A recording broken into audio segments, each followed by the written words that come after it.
2023 is going to be a year full of realities for the trucking industry. Some good and some bad. This video is sponsored by drivingtest.org. One of the new realities for 2023 is going to be autonomous trucks. Now, in the past, all sorts of truck drivers were worried that autonomous trucks were going to take our jobs. The new reality for 2023 is it's now become apparent that this is not going to be an issue. Autonomous trucks are nowhere near being developed far enough to replace drivers. They're moving at a snail's pace. They're years and years and years away from ever replacing truck drivers, if ever. Autonomous trucks, the industry relies on investors. Investors are now starting to realize that it may be years and years and years before they see a return on their money. In fact, they may not live long enough to see a return on their money. So investor money is dropping away from autonomous trucks, and the development is continuing to slow down. It seems that the engineers, the drawing board engineers, are finding out that it's really tougher to drive a truck than they thought. Who could imagine? Who would have thought? That's a plus for truck drivers everywhere. Electric trucks, once thought to be the godsend of the EPA and the trucking industry to be, are now turning out to be an environmental nightmare and a hell of a mess. The whole point of electric trucks was that they were supposed to save the environment. Turns out they're going to damage the environment, and that hurts the cause. That defeats the whole purpose of the thing. Turns out lithium mining for the batteries is highly intrusive, takes huge tracts of land, and it's ugly. Lithium refining takes millions and millions of gallons of clean water to produce a small amount of lithium.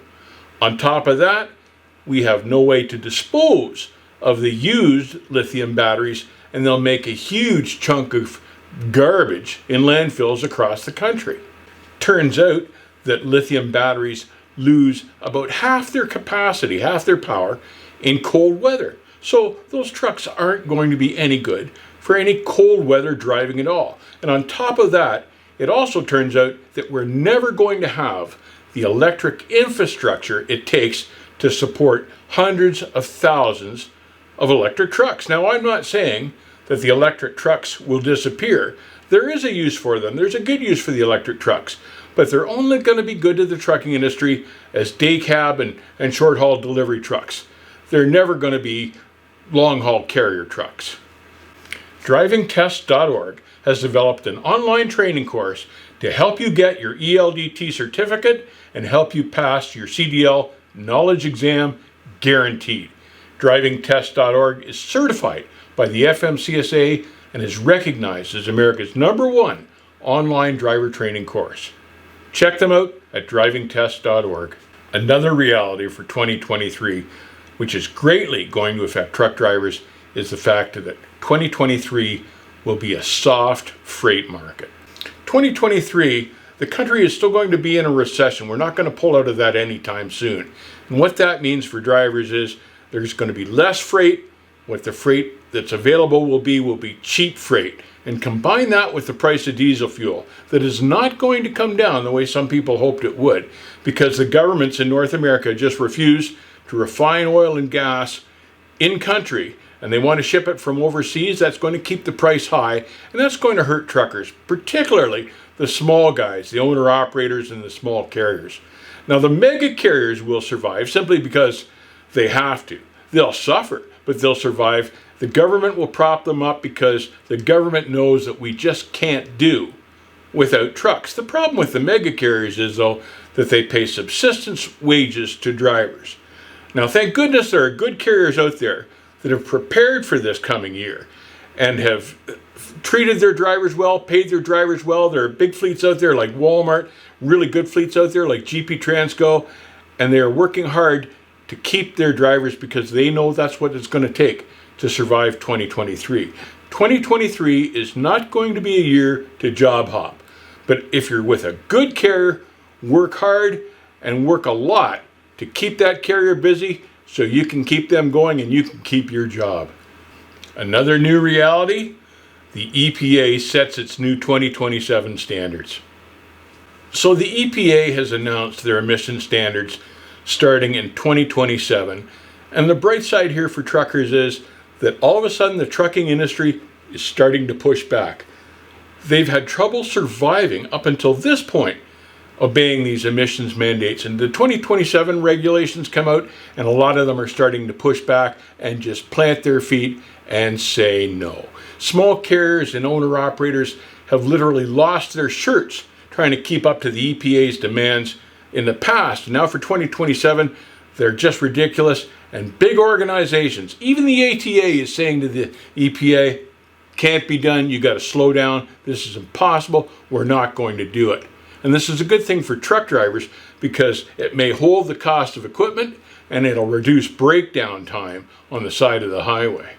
Finally, a reality for 2023 is going to be the new vision from the Teamsters union. The once all-powerful Teamsters union has been docile for a number of years now, ever since Jimmy Hoffa Sr. passed away, and they've had mundane leadership, and they haven't really accomplished a whole lot. Their numbers have dropped significantly. Well, finally, they've got new leadership in there, a guy named Sean O'Brien, who looks like he's cut from the same cloth as Jimmy Hoffa Sr., wherever he may be, and this guy is saying that he's going to increase the power to the unions, and he's serious about it.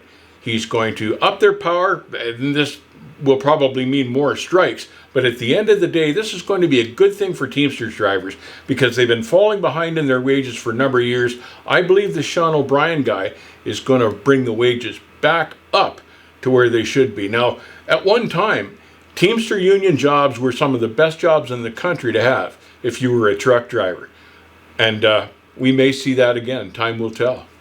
The trucking industry is always in a state of change, but 2023 is going to be one of those years when you see a culmination of major changes in the industry, and it's going to be something to watch, and it will set the course for trucking for the next few years. In closing, I'd like to say that 2023 may shape up to be a tough year, but in trucking is one of those jobs that will always be there, no matter what the economy does. There aren't very many industries that can say that, but trucking has always been able to say that because we'll always need truck drivers. And as a wise man once said, if you love the job you do, you'll never work a day in your life. Stay safe, keep the rubber side down. I'll see you on the backhaul.